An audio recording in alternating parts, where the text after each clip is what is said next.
ప్రజలారా అందరూ బాగున్నారా? పొద్దున్న లేచారా? దేవుని స్తుతించి ఆరాధించి మహిమపరిచారా? ప్రజలారా అందరికీ నా ప్రైజ్ లార్డ్, అందరికీ నా హృదయపూర్వక వందనాలు చెప్తున్నాను. ఇరవై గ్రంథం 1 నుంచి 6 వరకు చదువు. మనం మట్టి నుంచి వచ్చాము కాబట్టి దేవుడు మళ్ళీ పిలిచినప్పుడు మట్టిలోకి పోవాలి.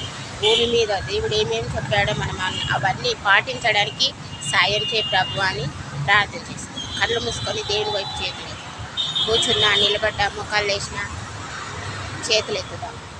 సర్వోన్నతుడా, సర్వాధికారి, స్థిరపతుడా, సృష్టికర్త, ఆకాశం సింహాసనం, భూమి పారిపీఠం మీద అద్భుతాలు ఆచరణలు జరిగించాయి, దీవించాయి, ఆశీర్వదించాయి. సమాధానకర్త ఉన్నవయ్య, సమాధాన అధిపతి ఉన్నవయ్య. ఎస్ఐ వచ్చిన వాళ్ళ కుటుంబాల శాంతి, సమాధానం, ఐక్యత, నెమ్మది కళ్ళు చేద్దాం. వాళ్ళ అక్కర్ల అవసరాలు తీర్చుతారు. పుట్టి వాళ్ళు మాట్లాడాలి, వెనుకలేలు చూపులేని వారు చూపు రావాలి. తన అద్భుతాలు ఆచరణలు జరిగించు, దీవించు, ఆశీర్వదించు.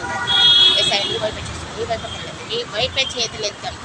వాళ్ళ అక్కర్ల అవసరాలు తీస్తారు. ఇలా బాటలు, మ్యారేజ్లు, ఎవరు అందరూ దీవించవచ్చు. అందరికీ రాకపోకల క్షేమకరమైన ప్రయాణం. అధికారుల గురించి కూడా ప్రార్థిస్తున్నారు. అందరూ నీ తెలివి, నీ జ్ఞానం, నీ పేవరాలకు దయచేద్దాం. దేశం ఎలా ముందుకు వచ్చేవాళ్ళు అద్భుతాలు ఆచరణ జరిగినాయని అందరూ ప్రభావం చేస్తాయి. చర్చలు కట్టే వాళ్ళకి పర్మిషన్లు వచ్చేలాగా సాయం చేయాలి. హెల్ప్ చేయతండి.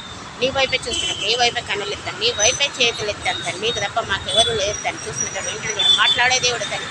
ఎక్కడ 2-3 కూడి ప్రార్థిస్తే వాళ్ళ మధ్యన ఉంటానని సెలవించవుతారు. ఈ వాగ్దానం పట్టుకొని అడుగుతున్నాను కదా. అద్భుతాలు ఆచరణ జరిగించి దీవించి ఆశీర్వదించి అందరికీ రాకపోకల క్షేమకరమైన ప్రయాణం చేయండి. కుంటి వాళ్ళు వేసినాడు వాడు, మూగోళ్ళు మాట్లాడి ఇంకరే వాడుకో. ప్రతి దేశం, ప్రతి రాష్ట్రం, ప్రతి విలేజ్, ప్రతి పట్టణంలో నేను సృష్టించి నిన్ను మహిమపరచాలాగా సాయం చేయాలి. ఏ స్నామం నడుచున్నాను తన ఆమె